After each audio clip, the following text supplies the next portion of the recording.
Amigos y amigas de Cadena Política, nos da mucho gusto saludarles en este día martes.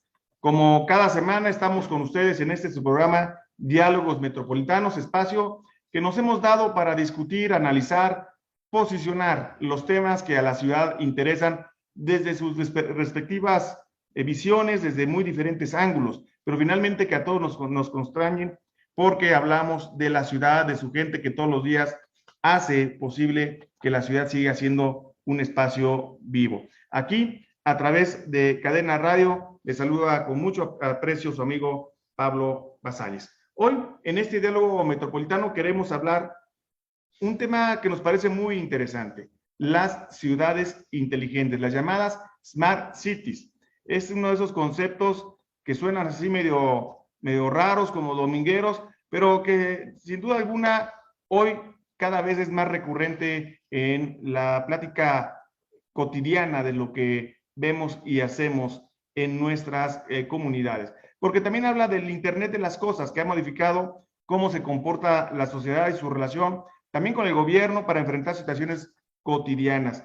Una Smart City o una ciudad inteligente es un lugar donde la tecnología a través de la inteligencia artificial o el llamado Big Data está enfocada a mejorar la infraestructura y los servicios públicos de las ciudades.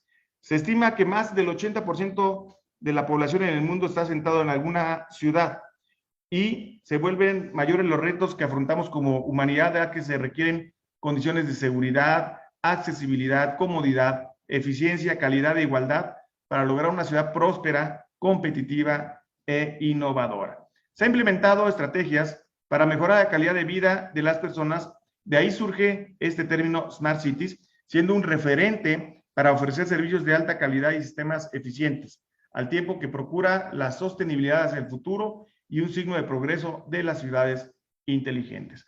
Es de destacar que en la Agenda 2030 de la ONU, en el objetivo 11 de desarrollo sostenible, se refiere a ciudades y comunidades sostenibles, concepto que se basa justamente en impulsar la calidad de vida de las personas mediante el aprovechamiento de la tecnología y los datos, de tal forma que permita minimizar energía, desperdicios y consumo de recursos. Así, hablar de una Smart City puede significar una realidad distinta para algunos y una opción cercana o tangible para otros. Puede también ser una construcción, un proceso, una gestación, una meta en la cual ocuparse. Sin embargo, puede ser un objetivo lejano para algunos también, ante las necesidades básicas que no logran ser cubiertas y por consecuencia también se vuelven urgentes. Para platicar de este tema, hoy hemos invitado a un gran amigo que es maestro en gobierno y políticas públicas, que es Octavio García Ramírez. Octavio es maestro por el Instituto Ortega y Gasset y licenciado en Economía por la UNAM. Cuenta con los diplomados en Economía Aplicada, Derechos Humanos, Derecho Electoral y de Desarrollo Social por la UNAM. También el de Federalismo en la Reforma del Estado por el INAP, el de Relaciones Internacionales por el Instituto Matías Romero, de Derecho Parlamentario Comparado por la Universidad Iberoamericana y la Universidad Estatal de Nueva York. Recientemente, Octavio concluyó el Máster Iberoamericano en Compliance en la Universidad de Salamanca y es miembro de la red de investigadores en gobiernos locales, de la Red Académica de Gobierno Abierto y de la Red de Investigadores Parlamentarios en Línea. Ha sido asesor de la CONAGO en la Dirección de Relaciones Interinstitucionales, de la Cámara de Diputados del Congreso de la Unión, de la Asamblea Constituyente de la Ciudad de México y del Tribunal de Justicia Administrativa del Estado de Quintana Roo, y destaca como docente en el Diplomado Poder Constituyente, Derecho Parlamentario y Debate en la Cámara de Diputados del Congreso de la Unión y en la Facultad de Economía de la Universidad Autónoma de Yucatán. Octavio ha centrado su atención justamente en los mecanismos de gobernanza, multilateralismo y vinculación de la política pública para la consecución de la Agenda 2030. Sin duda, un amplio currículum, Octavio, que a pesar de ser joven, nos muestra cómo cuando uno se dedica a algo que le apasiona, logra este tipo de éxitos en lo académico y en ser una persona con un claro expertise en este tema. Por eso, Octavio, nos da mucho gusto recibirte en Diálogos Metropolitanos. ¿Cómo estás? Apreciado doctor, muy gustoso de saludarte junto con el apreciado equipo de Diálogos Metropolitanos y nuestros conciudadanos. La verdad es que ser ciudadano en el siglo XXI es mucho más difícil que ser, bromeo un poco, licenciado, porque la licenciatura con la cédula la tienes y lo ejerces. la ciudadanía para ejercerla todos los días a plenitud es un reto de la complejidad en la gobernabilidad del siglo XXI tremendo. No solo en términos de conocer la normatividad que todo ciudadano deberíamos de tener presente, sino el de corresponsabilizarnos con nuestra globalidad, con la localidad, con nuestro ámbito cercano, lo personal, y es ahí cuando le das el sentido humano a las ciudades. Celebro que esta consecución de diálogos metropolitanos tiene no solo la calidad, sino la calidez de la cercanía ciudadana, porque es finalmente lo que buscamos y hace la diferencia no solo en México, sino en el mundo. México tiene una posición con gran potencial. Suscribo cada una de las palabras que la puntual introducción que citaste conceptualiza, y pues tenemos mucho del futuro en nuestras manos, no solo en términos de las organizaciones público-privadas sociales, sino de los propósitos individuales, que hagamos de las agendas multilaterales nuestras agendas, no solo que sea la Agenda 2030, sino que sea nuestra agenda como ciudad, como humanidad, como colonia, llevado al caso territorial, que pasemos del escritorio al territorio. Sí, justamente de eso se trata, Octavio, y cuando hablamos de temas de ciudad, de temas urbanos, que tienen sin duda alguna una gran complejidad, empiezan a acuñarse nuevos términos, nuevas, digamos, formas de concebir las relaciones que se dan al interior de la ciudad, y dentro de esos muchos términos surge este de las Smart City. Pareciera como que es algo para otro mundo, ¿no? Como muy alejado de la cotidianidad, de la realidad, de lo que convencionalmente traemos en el día a día, pero sin embargo las Smart Cities podrían ser ya una realidad, no solamente en el mundo, sino en México. Pero explícanos para nuestros amigos de la audiencia de Cadena Política, ¿qué debemos entender por este concepto Smart City? 5 características básicas siguiendo el manual de la Fundación Naumann, que me permití recomendar, de la autoría de Marcos Martínez, y que son efectivamente el tema de lo digital. Luego, la movilidad, la accesibilidad, la resiliencia y la transparencia. Estas 5 cuestiones son las que caracterizan a las ciudades inteligentes. Por ejemplo, si tienes la posibilidad de que calle por calle, cuadra por cuadra, tengas un rediseño de los barrios, de la estructura, de la infraestructura, de los ecosistemas, desde el punto de vista, por ejemplo, de economías de negocio o de economías nocturnas. Por ejemplo, hay ciudades en el mundo, tú sabes, que solo se han concentrado en este tema de las Smart City al tema de las alcaldías nocturnas. Entonces hay incluso unas redes de ciudades de alcaldías nocturnas. Por ejemplo, los trámites inteligentes. Metodológicamente podríamos hacer 2 cosas. Para que tengamos ciudades inteligentes requerimos, por supuesto, ciudadanos inteligentes, porque estamos frente al desafío de ser más inteligentes que los iPhone, estamos frente al iPhone Sapiens, ¿cierto? Y entonces requerimos pasar de esta conceptualización, como bien dices, etérea, como si fuera solo técnica, a un aterrizaje de la tecnología al beneficio ciudadano. Por ejemplo, cómo calle por calle, colonia por colonia, en los municipios, casi 2.500 municipios que tenemos en México, con esta heterogeneidad podemos potenciar solo la economía a través de las startups. Entonces, no es lo mismo, sabemos, en la megalópoli de la Ciudad de México a las otras ciudades medias e intermedias.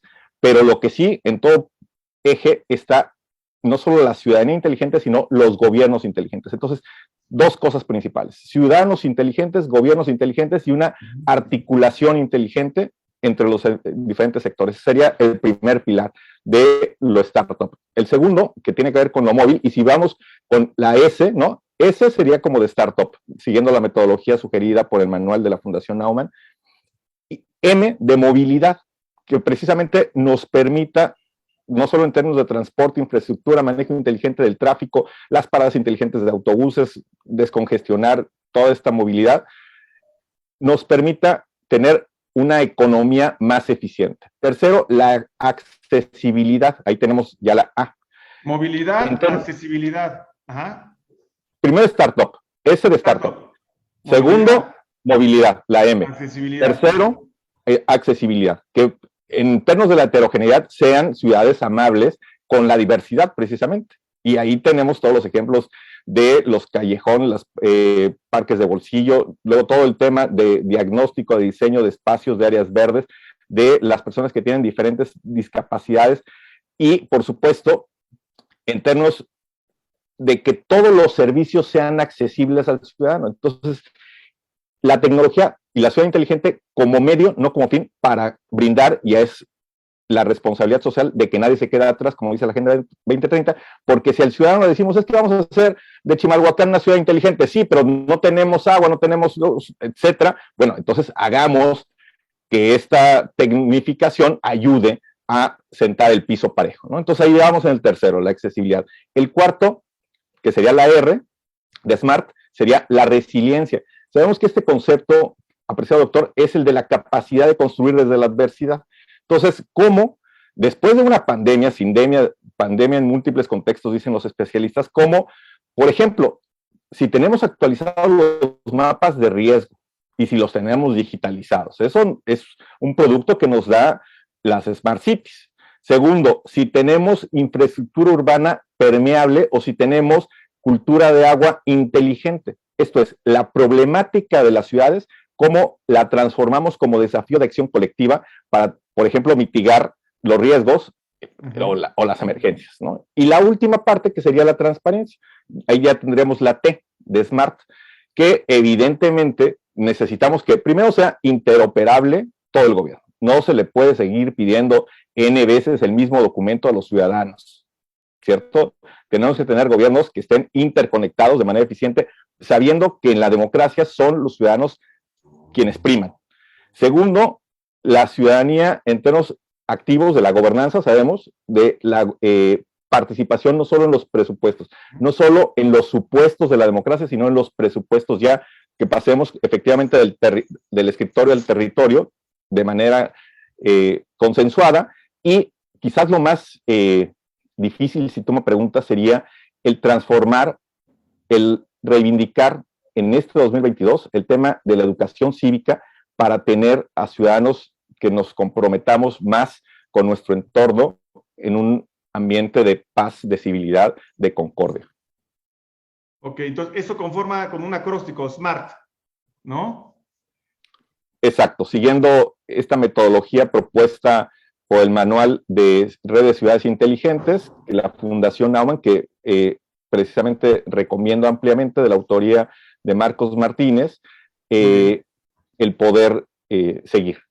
Pero, a ver, tú eres un académico, eres un estudioso de estos temas, eres un asesor y diseñador de política pública, Octavio, y esto pareciera un asunto sugerente, interesante, como que aspiracionista, ¿no? Como que quisiéramos llegar a ese umbral de que se pudieran tener ciudades inteligentes en México, pero ¿cómo se empieza a lograr una ciudad inteligente? ¿Qué debieran de hacer las ciudades de nuestro país para insertarse en esta dinámica y un día llegar a tener alguna especie de sello característico como ciudad inteligente? ¿Por dónde empieza una ciudad? Tú dijiste ahorita un lugar, Chimalhuacán, ok, cualquier lugar de cualquier ciudad de México, ¿qué pasos tendría que dar para lograr ser una ciudad inteligente?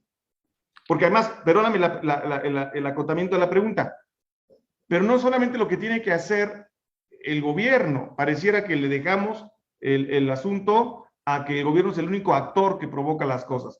Y sin duda tiene un rol importante, pero yo iría más allá. ¿Qué tiene que hacer el gobierno y qué tiene que hacer la ciudadanía para lograr llegar a una condición de estas características, Octavio? Ponernos de acuerdo, y antes de ponernos de acuerdo, querer ponernos de acuerdo y poner en el centro de ese acuerdo la agenda. Comparto el tono liberal democrático que mencionas, porque efectivamente tenemos que pasar a una posición proactiva como individuos, como ciudadanos en sociedad, para saber que la respuesta la tenemos nosotros en acción compartida, en acción colectiva. Entonces, el primer punto que yo sugeriría sería ponerlo en la agenda con la voluntad de que respondamos al ánimo de Estado más allá que del estado del ánimo, Cuando tú eres presidente municipal, sabes que el capital social, sabes que la participación ciudadana es la que hace la diferencia para tener mejores resultados. La gobernanza nos ha demostrado que por más eficiente que sea un gobierno o los gobiernos son insuficientes para los ámbitos de la problemática pública. Y así es, sabemos, Luis F. Aguilar lo ha documentado magistralmente durante décadas, y en términos ya prácticos, por ejemplo, Chimalhuacán, yo convocaría desde las universidades a que se hagan hackatones, que se hagan actividades dentro de las propias universidades y que se comprometan los universitarios que viven en Chimalhuacán o que radican o que operan en Chimalhuacán a operar un programa, una meta de aquí al 2030, por ejemplo, o de aquí al 2024, o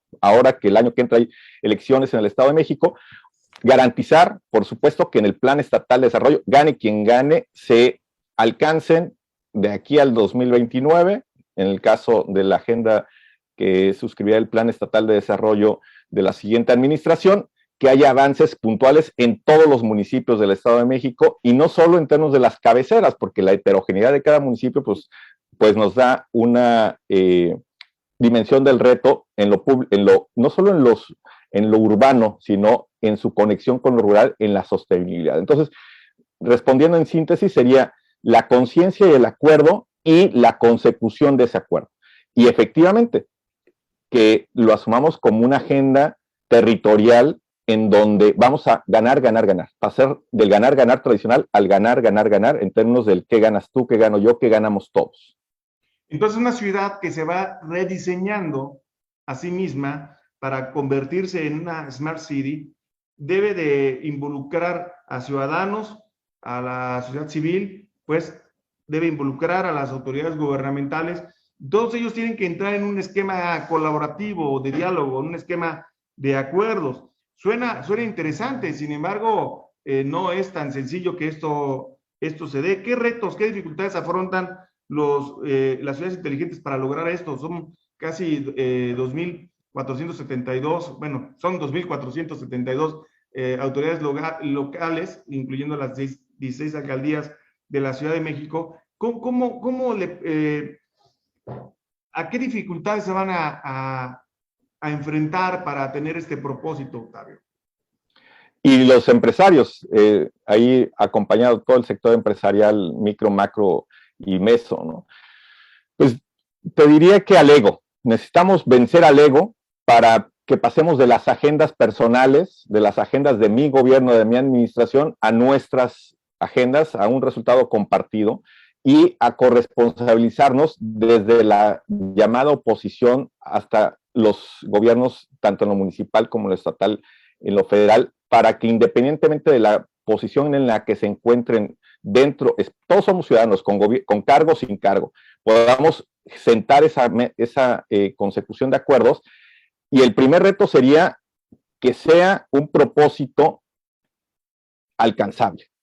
Esto es, que no sea un tema residual ni que sea un tema complementario, sino que sea un tema estratégico para mejorar los índices de desarrollo humano. Nosotros sabemos, estamos en la economía 16, 17 en el planeta, pero en términos de desarrollo humano estamos entre el 64 y el 19, dependiendo del indicador, y si vemos el Estado de Derecho, hay indicadores de los 8 que ha medido World Justice Project, que es verdaderamente preocupante, y el más preocupante, donde mejor estamos en gobierno abierto, pero donde estamos con indicadores más preocupantes es en sociedad, en cumplimiento normativo, en derecho penal, en derecho civil. Entonces, solo el tema de contratos, ¿qué certeza vamos a tener para las empresas micro, pequeñas y medianas sin modificar permanentemente las reglas del juego? Esto es, necesitamos tener pactos y macropactos, así como los micropactos, los macropactos, para darle certeza al Estado mexicano en el marco de la globalidad, porque efectivamente todo podría quedar en buenos deseos si no hay un marco de financiamiento al respecto que efectivamente llene cada uno de los espacios en lo municipal, en lo estatal y en lo federal. Pareciera que una premisa básica para que este tipo de planteamiento se desarrolle es la conectividad al Internet. O sea, el Internet ha venido a modificar nuestra manera de hacer ciudadanía, de conceptualizar nuestra vida diaria, y nos viene a hacer ciudadanos conectados a realidades insospechadas antes, ¿no? Hoy podemos tener una comunicación fluida en tiempo real con cualquier persona en China, por decir un lugar lejano, que antes no nos hubiéramos imaginado. Pero, por ejemplo, en el Valle de México, Octavio, resulta que según Data México, de acuerdo con la información del Censo Nacional de Población y Vivienda, en la zona metropolitana del Valle de México, solo el 68% de la población tiene acceso a Internet y solamente más de la mitad de la población tiene una computadora en casa. Apenas un poquito más de la mitad cuenta con una computadora en casa. Aunque en los teléfonos, 8 de cada 10 ciudadanos del Valle de México cuentan con un teléfono, no todos estos son inteligentes como teléfonos, entonces no entran en la característica de conectividad a Internet. Entonces, este tipo de bache, de brecha digital, ¿cómo podemos, digamos, desde un planteamiento de política pública, atenderlo para que podamos contar con esta premisa básica de que el Internet sea parte del derecho a la ciudad? Esto es, que el Internet sea un bien colectivo disfrutable al que todos los habitantes podamos tener acceso sin que constituya una forma de discriminación dentro de nuestra sociedad. O sea, los que tienen acceso al Internet tienen un nivel de información y de comunicación, y los que no, entonces quedan rezagados. Entonces, el derecho a la ciudad también debería de incluir esta posibilidad de contar con una conectividad, no solamente a Internet, sino a Internet de buena calidad, de una banda ancha, etcétera, ¿no? Entonces, en este tema, ¿cómo logramos superar esta brecha digital, Octavio? Primero, invirtiendo, y segundo, reconociendo que todo tiene un precio. Necesitamos pasar del texto, de los deseos y de la evocación de los derechos al contexto real de cuánto cuestan los servicios y tener noción no solo paradigmática de ello. Y lo digo porque este 17 de mayo conmemoramos el Día Mundial de Internet, entonces siempre estamos viendo los estudios de hábitos de las personas usuarias de Internet, por ejemplo en México, que genera brillantemente la Asociación de Internet, y ahí vemos toda la numeralia que tú mencionas, además de lo que se genera por parte del INEGI periódicamente, y efectivamente el promedio de adopción mundial que México tiene, pues refleja, por supuesto, que grandes desafíos. Aquí necesitamos ser muy sensatos, y permíteme citar un ejemplo. Cuando decimos que el derecho a la salud es un bien público y los médicos tenían que elegir entre dos pacientes a quién poner un respirador, se nota y se denota que ahí el bien no es público, sino es preferente. Entonces, requerimos una reconceptualización de la economía para dejar lo políticamente correcto en términos del discurso, que suena perfectamente bien, pero que en términos de su materialización queda, y tú lo sabes como abogado, en el limbo, en el aire, la exigibilidad y la materialización al respecto. Entonces, necesitamos invertir y hacerlo de manera estratégica pensando en el ganar, ganar, ganar. Si no, los recursos públicos que tenemos los destinamos a una sociedad del siglo XXI, la sociedad del conocimiento, que es clave, así como fue el siglo XX, el XIX, el financiero, el industrial, el XX, el financiero, el XXI es el del capital humano. Si realineamos los presupuestos para esos objetivos, pues podemos tener mejores resultados, pero si tenemos la inercia presupuestal continua, pues va a seguir siendo una problemática innegable y los avances van a ser muy raquíticos, y aparte las brechas van a incrementarse mucho más, porque digamos, la pandemia ha demostrado también que el acceso se ha diferenciado de una manera mucho más extrema al respecto. Entonces, pues ser muy sensatos materialmente, económicamente, saber que no son suficientes los presupuestos públicos, que necesitamos la concurrencia de los diferentes órdenes de la sociedad civil, de los sindicatos, de las universidades, de las empresas nacionales e internacionales, para poder habilitar la disponibilidad y la calidad de Internet en las diferentes regiones. Entonces ahí la clave es inversión, dices tú. O sea, tenemos que apostarle a que el Internet sea un derecho de accesibilidad a la gente, sea un servicio público, y que en consecuencia diseñemos los presupuestos de los gobiernos tomando en cuenta esta necesidad de la accesibilidad y de la conectividad como una, digamos, premisa, para que de ahí partamos a los demás partes del SMART, ¿no? De la SMART, ¿no? Tenemos que generar más insumos en este espacio. Pero también nos has dicho que estos, por ejemplo, para aplicarlo en algo muy concreto, o sea, no solamente estamos hablando de aplicaciones de Internet, estamos hablando de temas que tienen que ver con cómo hacemos nuestra vida diaria, cómo nos, digamos, asumimos como parte de una ciudad con mejores, digamos, esquemas para nuestra propia vida cotidiana. Entonces, por ejemplo, ¿cómo puede una Smart City facilitar cosas como la movilidad? Lugares como el Valle de México, en donde tú y yo vivimos, tienen esa adolescencia de sistemas modernos de movilidad. La gente, según las encuestas nacionales de origen-destino, puede llegar en el Valle de México a destinar más de 2 horas al día y a veces hasta 3 en sus traslados de sus casas a sus trabajos, de sus trabajos a sus escuelas, de sus escuelas a sus casas de nueva cuenta, en fin, y ya casi, como decían antes, somos nacidos en el viaducto, ¿no? Nos las pasamos en el tráfico. ¿Cómo una Smart City ayudaría a tener una movilidad no solamente más rápida, sino también más segura, más eficiente, más incluyente, más sustentable? ¿Cómo podríamos conectar esto para que llegáramos a entender de qué utilidad tiene una Smart City para nuestra vida cotidiana? Aquí hay dos respuestas, una que favorece la libertad y otra que favorece el control. Y sabemos que la economía, la sociedad, las propias democracias,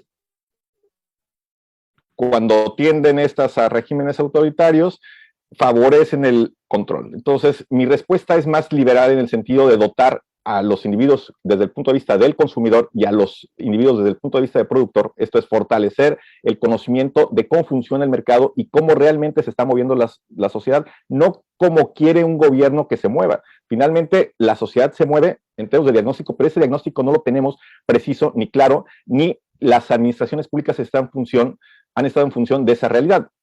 Por ejemplo, en la zona metropolitana de la Ciudad de México, la discrepancia aún existente de la calidad que tiene un ciudadano en términos de acceso a los servicios en una demarcación de la Ciudad de México, en una alcaldía de la Ciudad de México y un municipio del Estado de México, sigue siendo polarizado, sigue siendo distinta, digamos que no se ha armonizado, e incluso eso en términos de los registros electorales tiene una implicación.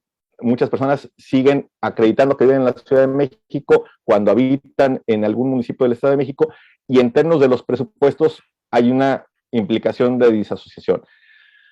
Si tienes la posibilidad de que en los planes y reglamentos de ambas entidades se implemente lo inteligente, pues puedes crear ecosistemas de negocios e innovación y economías industriales y logísticas de alto valor, particularizando, por ejemplo, el capital humano, el capital de mano de obra y de mente de obra, para que los usuarios sepamos en dónde está y dónde se va a desarrollar los siguientes polos de desarrollo económico. Y además esto suena muy eufemístico porque finalmente estamos en una etapa de bajo crecimiento y de alta inflación, lo que se denomina, como tú sabes, estanflación, y entonces requerimos mejores datos para tener exactamente la posibilidad de visualizar las inversiones que se requiere para evitar seguir incrementando la huella de carbono. Ya Japón está en el 2050, ¿no? Con esta consecución de compromiso con la globalidad. Nosotros tendríamos que estar no solo avanzando con la Agenda 2030, sino con los acuerdos de París, buscando mejores resultados. Exacto. Entonces, por cada punto porcentual que la economía mexicana crece, se generan 200,000 empleos que son completamente insuficientes. Tendríamos que estar desde hace mucho tiempo creciendo al 5%. No lo estamos haciendo ni en calidad ni en cantidad de empleos. Entonces, tenemos que verdaderamente repriorizar en la agenda pública el desarrollo económico, no solo el crecimiento económico, y la cohesión social, no solo vista como un discurso, sino como un asunto de viabilidad de las regiones. Entonces, es hipercomplejo. Para ir caminando en la ruta de conformarnos como una Smart City, podríamos pensar que las ciudades, municipios, alcaldías, en el caso del Valle de México, de la Ciudad de México, se asocien entre sí para ir generando, digamos, esquemas compartidos de gobernanza que permitan que verdaderamente estas Smart Cities ya no sea solamente una de las ciudades de la metrópoli, sino a lo mejor toda la zona metropolitana sea una gran Smart City. ¿Cuáles serían esta ruta? ¿Cómo se puede ir llevando a cabo esta asociación entre municipios, alcaldías y municipios entre sí para que esto fuera un propósito no de largo plazo, sino de inmediata consecución? ¿Cuáles serían las primeras acciones que tú tomarías si todas las decisiones las tuvieras en la pluma, Octavio? Si fueran por decreto, casi. Exacto, si fuera por decreto, sabría que no funcionaría, pero sí concitaría a los homólogos y tú tienes la pauta para saber que el valor del consenso político ayuda y sobre todo del acuerdo entre sectores económicos y de las universidades. Necesitamos ponernos de acuerdo, hacer un pacto por la megalópoli, ya no digas del siglo XXI, por lo menos de aquí al 2050, para darle la viabilidad y tener responsabilidades compartidas pero diferenciadas, efectivamente, y ponerle aparte presupuesto y buscar financiamiento no solo local, nacional, sino internacional por proyectos específicos. Necesitamos una cartera de proyectos específicos en cada una de los rubros de las ciudades inteligentes para irle poniendo montos, metas, propósitos asequibles. Yo empezaría por el pacto político, por la convocatoria política, por reconocer que ni la jefatura de gobierno ni la gubernatura del Estado de México tienen la posibilidad de gestionar la gobernanza metropolitana, megalopolitana, sino que tenemos que ser todos y además con una corresponsabilidad, porque tú sabes que también esto implica un tema de lo constitucional, de lo legal, del instrumental. El gran factor que hubo de entrada, tú sabes, cuando se discutió la constitución política de la Ciudad de México y la transición entre el Distrito Federal y Ciudad de México, era precisamente evitar que se aumentara esta polarización, esta distancia, o una visión todavía más interna, ¿no? Endogámica, se dice, hacia adentro de que los ciudadanos de Benito Juárez o los ciudadanos de Azcapotzalco, en vez de vernos como los ciudadanos de la megalópoli. Si mira que esto ya tendría bastante avance en un momento en donde el país requiere que nos veamos como ciudadanos mexicanos de punta a punta e iría un poco más allá como ciudadanos de las Américas y pensando, por ejemplo, en la Cumbre de las Américas que viene ahora a colación. ¿Y por qué lo digo? Porque ahí, recordemos, el 11 de septiembre de 2001 no solo se cayeron las Torres Gemelas, sino que se firmó en Lima nuestra Carta Democrática Interamericana, es como nuestro seguro de las democracias. Entonces yo quiero una megalópoli, quiero una nación mexicana en democracia, en libertades, y que ello posibilite el que avancemos en proyectos, no como fines, sino como medios, la inteligencia en las ciudades, pero reconociendo que las siguientes generaciones pues son más inteligentes que nosotros, pero que la inteligencia superior que se debe demostrar es la emocional para poner el ego atrás y poner nuestras prioridades de futuro compartido en libertad por delante. Mira, qué interesante. Pero a ver, esto que estamos planteando, a lo mejor a nuestro auditorio de Cadena Política le surge una duda. Bueno, ¿en algún lugar se hace así?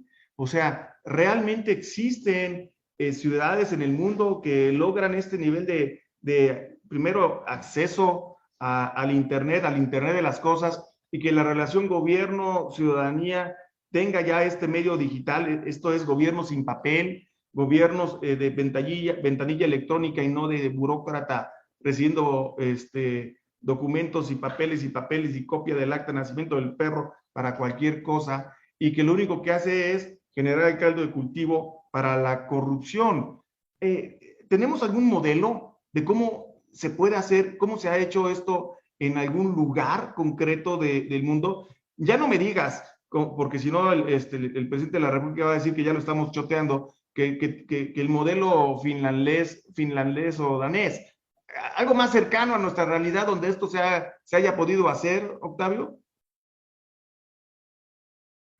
Fíjate que la globalidad está más cerca y la respuesta la tuviste al respecto, porque te diría un especialista, te diría Estonia, ¿no? Que es donde mejor ha entendido el tema del gobierno abierto al respecto. Yo te diría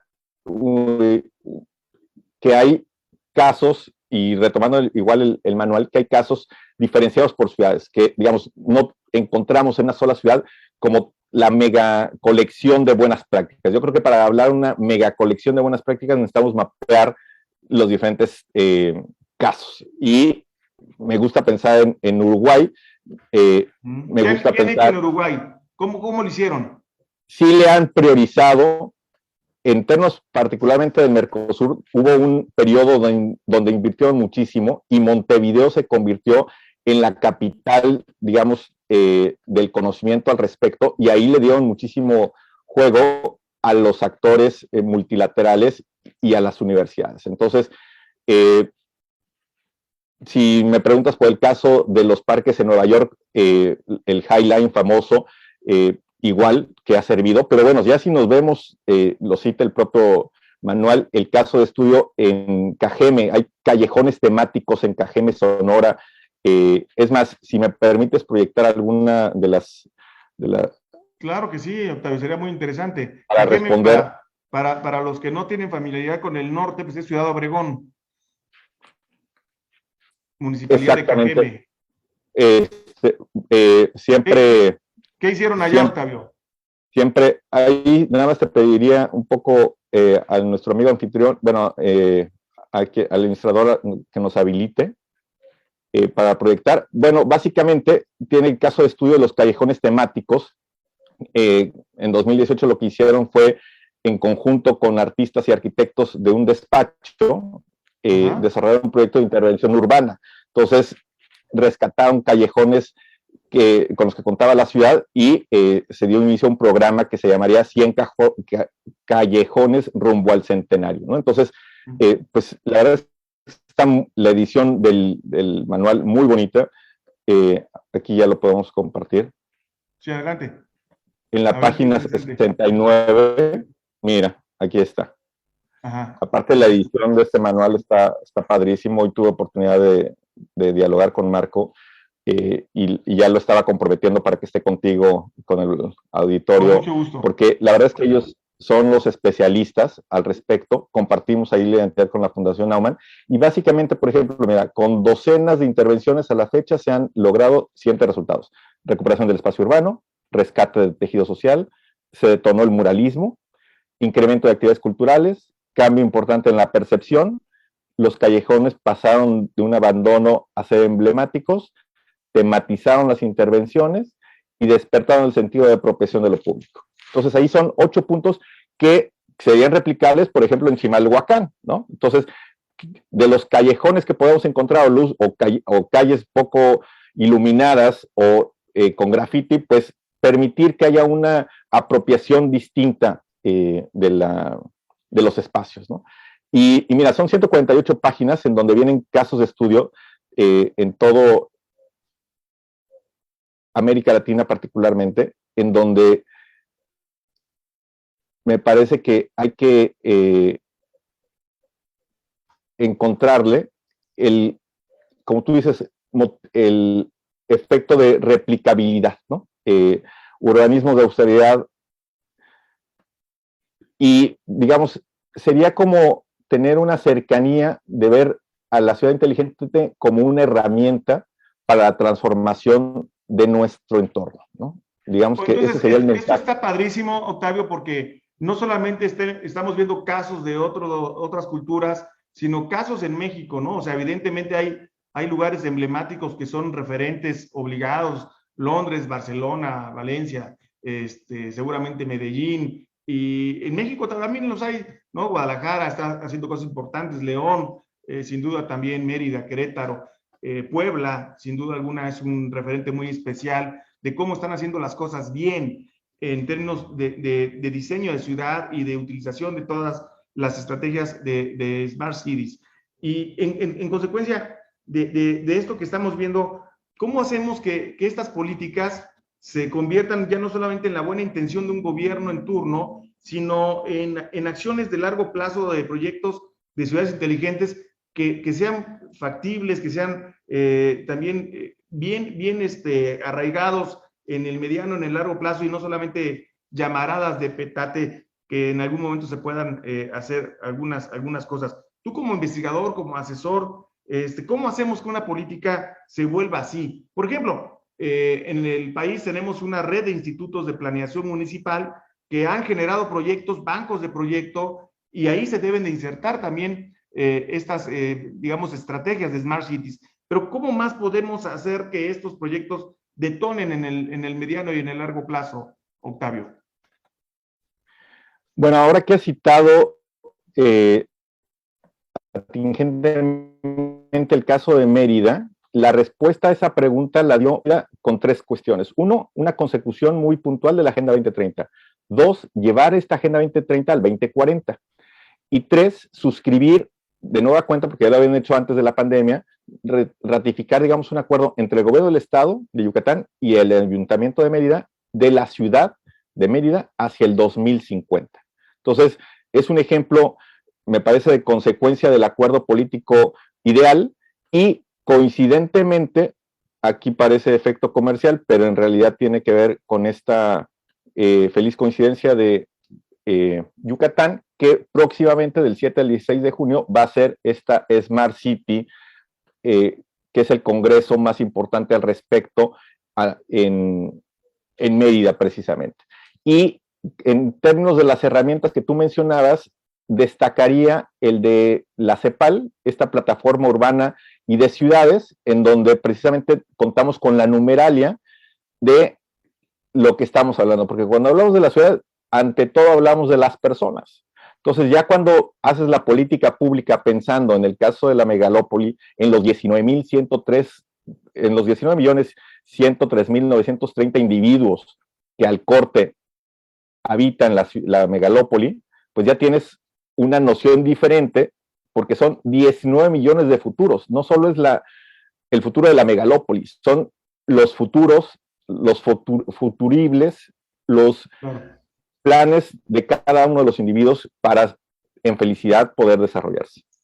Oye, Octavio, pues es sin duda un tema que da para mucho, y tenemos claro que la conectividad hoy es uno de los elementos fundamentales para decidir dónde se invierte, ¿no? El empresario, a dónde lleva su capital, bueno, pues considera la conectividad como uno de los elementos fundamentales, y también el impacto de la transformación digital, pues garantiza los beneficios en esta conectividad de la digitalización de los hogares, del sistema productivo y el crecimiento de industrias digitales. Esto es parte de una nueva realidad en la que las ciudades inteligentes están ganando, digamos, espacio para ser más competitivas entre sí, un elemento que las distingue, ¿no? Muchas ciudades, por ejemplo, que tienen sistemas modernos también de movilidad, como son los BRTs, por ejemplo, pues sin duda alguna les ponen un punto adicional para hacerlas más atractivas, Octavio. En consecuencia, bueno, tenemos mucho que hablar de esto, porque hay acciones concretas, pero a ver, acciones sencillas, ya para ir cerrando nuestra conversación, que nos quedan un par de minutos, acciones sencillas, inmediatas, de ejemplos concretos de aplicación de los criterios de Smart City que una ciudad puede hacer con voluntad, de ya. Bueno, yo te digo uno, fotomultas, por ejemplo. Es algo sencillo, ya no hay un policía ahí infraccionando, todo es a través de una instalación tecnológica que ahí sí no da margen para la discrecionalidad. Yo ya te puse uno, fotomultas. A ver, ponme otros.